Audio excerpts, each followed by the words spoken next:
I'm Roger Pike. This is Communication Steroids, where we add muscle to your message, the podcast version. With me today is Tim Gordon.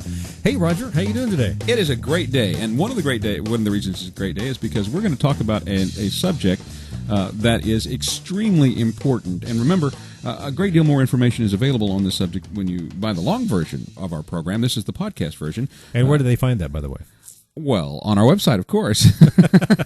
Which is communicationsteroids.com. Exactly. Yeah. What we want to talk about today is exactly how we are communicating to you now, and that is the new media. Tim, what is the new media? Well, the new media is kind of the umbrella under which everything falls under that's online, whether it's podcasting or video or audio or blogging or to a certain extent, email and newsletters. Web 2.0, which is a common term you see these days being bandied about, really refers to anything that has to do with building community and communication. Wikis like Wikipedia, a wiki, of course, a WIKI, is a site that everybody can participate in. It's open to anybody to edit the site. That is part of new media, I think, or Web 2.0. But I believe that on this particular segment, in our half-an-hour version, we talked about a lot of things such as podcasting, video, and blogging, and email, and newsletters. And in this short couple-of-minute version, we want to talk about podcasting. Yeah, tell me about podcasting. What is it? Well, podcasting has been around for about 2.5 years, and really it is a method of subscribing to an audio or a video program. And you need a podcatcher like iTunes or Juice is one, iPodder, where you set up your iTunes to subscribe to a program so that every time our podcast, Communication Steroids, comes out, anyone who subscribes to that, as soon as they bring up their piece of software, they can take note that there's a new episode there and go listen to it.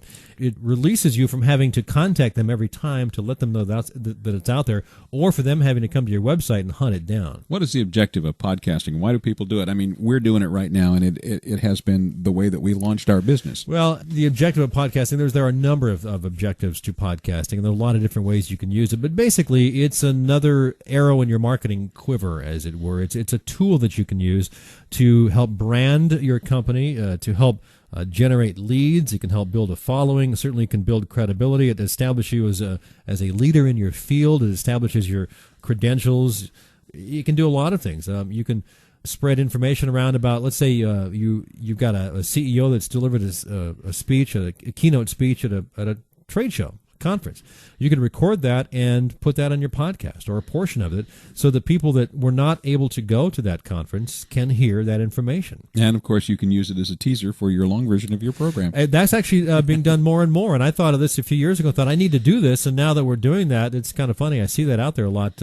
I've seen it in video versions. In fact, I was watching a video on YouTube today that was what he went into it. Said, this is the teaser version. This is the 8-minute version of the full 1 hour or 30-minute or whatever program it was.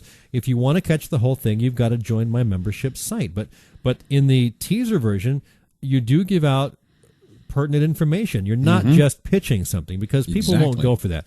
You want to give out some really good information, which we hope we're doing here, which has to do with your more expanded version, to let people know that you do know what you're talking about, and then they can go and check out your full version. So I think teaser podcasts are a good way to go. So what does it take to podcast? Well, really, if you're going to do audio podcasting, you need to be able to record audio, which means you need a computer with a microphone to get that sound in there, and you need some recording software to edit that sound. That's really the bottom line, the nuts and bolts of it. Now, you can do other things by getting software that can add multi-tracking in, to add music in if you'd like to do an introduction music, or maybe even have someone record an intro for you. But once you've got your audio file, then you need to create what's called a feed file, and that is an RSS feed file. And basically, it's a text file that has some code in there that tells your software how to, where to go get that information and download it automatically. Well, let's jump from the cutting edge of the new media to a bit of media that's been around for a very long time, and talk about that for just a moment, and that is email. Well, email is the most used tool for people online for the last 10 or 15 years. In all surveys that I've ever seen, the number one reason people go online or use the internet is email. But the fact that people use it also means that they misuse it, right? Well, that's an easy thing to misuse. Of course, it's been, in a large sense, taken over by people that are using it because it's really cheap to send out 1 million emails, and so you get a lot of spam, and so there's a lot of that built in there. But when it comes to corporate communications, email, there's sort of a balancing act that you have to take, and there are certain protocols. Yes, email is a much more informal method of communication than, say, a letter, and it's much more instantaneous, but there's some things that you need to watch out about that. I think number one thing is that even though it is informal, but you are in a business communication, you should use punctuation. Use capitals, use apostrophes, use periods. Don't use a lot of run-on sentences or put a lot of sentences in one paragraph. Break it up so there's white space. Make it easy to read, which really helps the communication, which is what we really want to get through to you, is that email is a great communication tool. It's instantaneous. You can discuss things back and forth on email all day long and get a lot done. And remember, though, once you hit send, it's gone. You have to be careful about what you put into emails, because there's always going to be a record of it, and that's the good side and the bad side. Because people have gotten into trouble with communicating on emails with stuff that they maybe should have not been so public about. You may think email is private, but in a sense it's not. If you're doing it through a corporation, they own it. You don't own it. That's you're using their right. tools to communicate, and theoretically you're communicating business information and business communication, but a lot of people, of course, use it for personal communication while they're there, and I think most companies say that's okay, but you must be careful and understand that the company owns it. Email records can even be subject to subpoena now. Yes, they can. There are companies, in fact, I know of a company that I've talked to, interviewed for a podcast that I did, that specializes in electronic discovery, is what they call it.